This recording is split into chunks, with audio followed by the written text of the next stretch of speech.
Election 2011 coverage on Manx Radio. Our coverage continues today with Quintin Gill, 51 years old, born in Blackburn, served in the Royal Navy possibly as well, for 4 years as a probation officer in the island for 5 years and as a social worker, a Portsmouth Commissioner for a short time before being elected in 2001 for Rushen. Good morning, Mr. Gill. Morning, John. Served in quite a few departments: Home Affairs, Education, Tourism, Trade and Industry, as was chair of the OFT, currently MEA. Enjoys Manx dancing and Everton Football Club, not at the same time, I hope. But you are very cynical about government. Messages like they speak one message and behave in a different manner. Critical of members who are blindingly supportive of the government when they know their vote might be different if they were independent. So you're not a great fan of collective government, are you? I am a fan of collective government, and I think we need a government that can govern. I support that principle, but not unquestioningly, and my record is one of questioning government when they do not deserve the support of independent backbenchers, which we all purport to be, or in the main we purport to be. Then I will not support them. I don't see that that's cynical. I see that that's honest. Yeah, but you've been a backbencher now for 10 years. It's about time you thought about being a minister, isn't it? Well, that's not a matter for me to decide whether I'm a minister or not. But is that your ambition? My ambition is to do the best job I can as an MHK to serve the people of Rushen and the Isle of Man. If that involves serving with the Chief Minister, in whom I have confidence, and I have confidence in the balance of the Council of Ministers, that would be something I would be pleased to do. You say there's no serious sign of belt tightening. How many notches would you like us to sort of tighten our belts by? Well, I think the last two budgets have been bigged up as being the toughest in living memory. And frankly, that's not proved to be the case. But isn't that the trick? Coming out with something that doesn't necessarily have to make everyone wince with pain.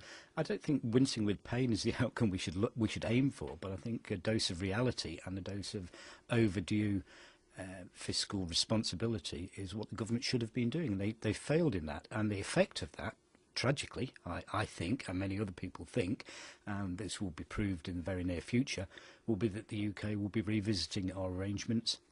And we will be seen to have not responded in an appropriate manner, and we will have further cuts imposed upon us. We shouldn't be giving the UK all the money they want, should we? I mean, we should be negotiating hard, which is what presumably we've done. Well, you would hope so, that would be a given. It remains to be seen whether that proves to be the case. We should support the police in what they do, not what they want. You think the police are being over-ambitious about the powers that they require? That comment was made in respect of the recent Criminal Justice Miscellaneous Provisions Bill, which was an absolute disgrace. The Minister, in public evidence, the Home Affairs Minister, could not answer the straightforward question of what is the difference between what is a need and what is a want. In that case, it was specifically in relation to what the police asked for. And the response was, I'm not that scientific. Well, frankly, that's an absolute disgraceful comment. But you think the police have too many powers? I think that the provisions under that bill, which happily I led the charge to review, was reviewed by a committee of the Keys, of which I was a member, and it was thrown out. And in fact, the government couldn't even defend it. Not one single member, including the Chief Minister or the Home Affairs Minister, could defend their actions. Well, something that impinges upon the police is the drugs and alcohol strategy, which you're critical of. Yes, I think if you ask three questions in relation to the drug and alcohol strategy: should we have a strategy? Yes. Should it be coordinated? Yes. Does that justify the bureaucracy and cost of a strategy coordinator and all the bureaucracy and cost that goes with that? No, it does not. It never did. But the government would be accused of not taking it seriously if they didn't put quite a bit of money towards it, wouldn't they? No, if they put the time and effort and commitment into a strategy and had it coordinated but within existing resources, which is the way that the private sector would typically go about it, then that would be a much more appropriate method of operating. You want population controls, perhaps even a Residency Act? I think that the issue of a Residency Act is one that we need to reconsider.